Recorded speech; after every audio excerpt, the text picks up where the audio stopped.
Assalamualaikum warahmatullahi wabarakatuh.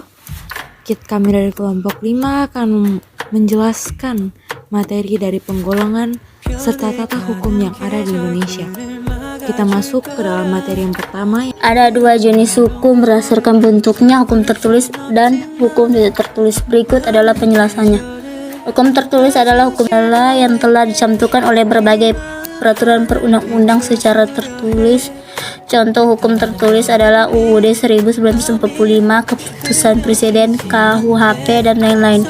Hukum tidak tertulis adalah hukum yang berlaku serta diyakini oleh masyarakat dan dipatuhi, akan tetapi tidak dibentuk menurut prosedur yang formal, melainkan lahir dan tumbuh di kalangan masyarakat tersebut. Contoh hukum tidak tertulis adalah hukum adat, hukum agama, dan lain-lain. Hukum berdasarkan sumbernya. Yang pertama ada hukum undang-undang. Hukum undang-undang adalah jenis hukum yang terletak dan tercantum di dalam peraturan perundang-undangan.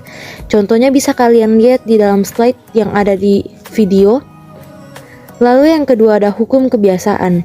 Hukum kebiasaan adalah jenis yang berlaku di dalam peraturan atau kebiasaan adat. Sama seperti yang hukum undang-undang, contohnya juga bisa kalian lihat di slide dalam video. Yang ketiga ada hukum traktat. Hukum traktat adalah jenis hukum yang ditetapkan oleh negara-negara melalui sesuatu perjanjian antar negara atau traktat. Contohnya bisa kalian lihat dalam slide video. Yang keempat ada hukum jurisprudensi. Hukum jurisprudensi atau disebut juga sebagai hukum jurisprudensi res adalah jenis hukum yang muncul karena adanya keputusan hakim yang menjadi rujukan hakim selanjutnya dalam memberi putusan dalam pengadilan. Contohnya bisa kalian lihat di video. Golongan hukum berdasarkan sifatnya. Ada dua jenis hukum berdasarkan sifatnya, yakni hukum yang memaksa.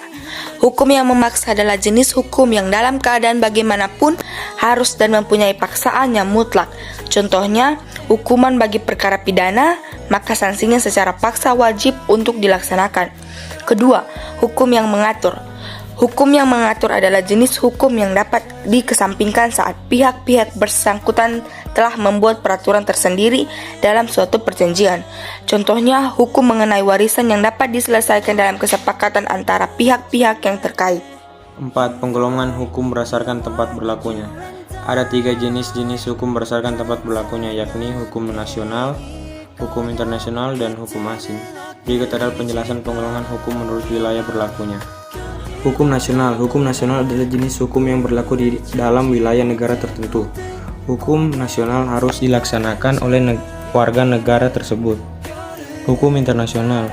Hukum internasional adalah jenis hukum yang berguna untuk mengatur hubungan hukum antara negara di dalam hubungan internasional. Hukum internasional ini berlaku secara universal, yang berarti dapat berlaku secara keseluruhan terhadap negara-negara yang mengikatkan diri di dalam perjanjian internasional tertentu. Hukum asing, yakni hukum yang berlaku di dalam wilayah negara lain. Kita masuk ke dalam materi yang kelima, yaitu penggolongan hukum berdasarkan waktu berlakunya.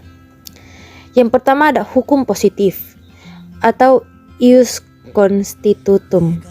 Adalah hukum yang berlaku sekarang dan hanya bagi suatu masyarakat tertentu saja di dalam daerah tertentu. Contohnya bisa kalian lihat dalam slide yang ada di video. Yang kedua ada hukum negatif atau ius constituendum.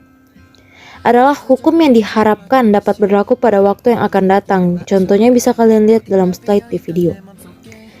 Penggolongan hukum berdasarkan wujudnya. Ada dua jenis hukum berdasarkan wujudnya, berikut penjelasannya. Hukum objektif, hukum yang mengatur tentang hubungan antara dua orang atau lebih yang berlaku umum.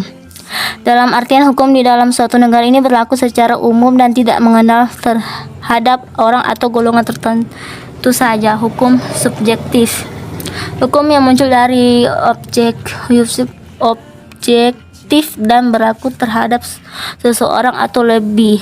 Hukum subjektif ini juga sering disebut sebagai hak.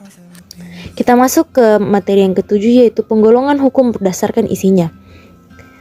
Yang pertama ada hukum publik atau hukum negara. Hukum publik atau disebut juga hukum negara adalah jenis hukum yang mengatur hubungan antara negara dengan individu atau warga negaranya. Hukum publik umumnya menyangkut tentang kepentingan umum atau publik dalam ruang lingkup masyarakat. Contohnya bisa kalian lihat dalam slide video berikut. Yang kedua ada hukum privat atau hukum sipil. Hukum privat atau yang disebut juga hukum sipil adalah jenis hukum yang berguna untuk mengatur hubungan antara individu satu dengan individu lainnya, termasuk negara sebagai pribadi. Jenis hukum privat memfokuskan pada kepentingan perseorangan. Contohnya bisa kalian lihat dalam video slide berikut. Penggolongan hukum berdasarkan cara mempertahankannya.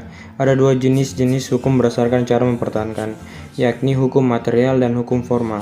Berikut adalah penjelasan penggolongan hukum menurut cara mempertahankannya. Hukum material. Hukum material adalah jenis hukum yang mengatur hubungan antara anggota masyarakat yang berlaku secara umum mengenai hal-hal yang dilarang serta hal-hal yang dibolehkan untuk dilakukan. Contohnya adalah hukum pidana, hukum perdata, hukum dagang, dan sebagainya. Hukum formal. Hukum formal adalah jenis hukum yang mengatur tentang bagaimana cara mempertahankan dan melaksanakan hukum material. Contohnya adalah hukum acara pidana, KUHP, hukum acara perdata, dan sebagainya. Sekian dari kami, kurang dan lebihnya kami mohon maaf. Semoga penjelasan kami dapat dimengerti dan berguna bagi keseharian teman-teman sekalian. Terima kasih. 늘 혼자 맞춰가던 세상 속 한 장면이 되죠. 꽉 끼워진 손 뺄 수 없듯이 너를 빼고 완성될 수 없으니 우린 서로를 잃어버리지 않길.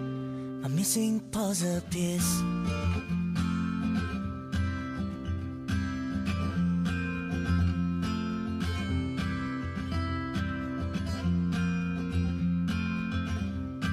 My missing puzzle piece.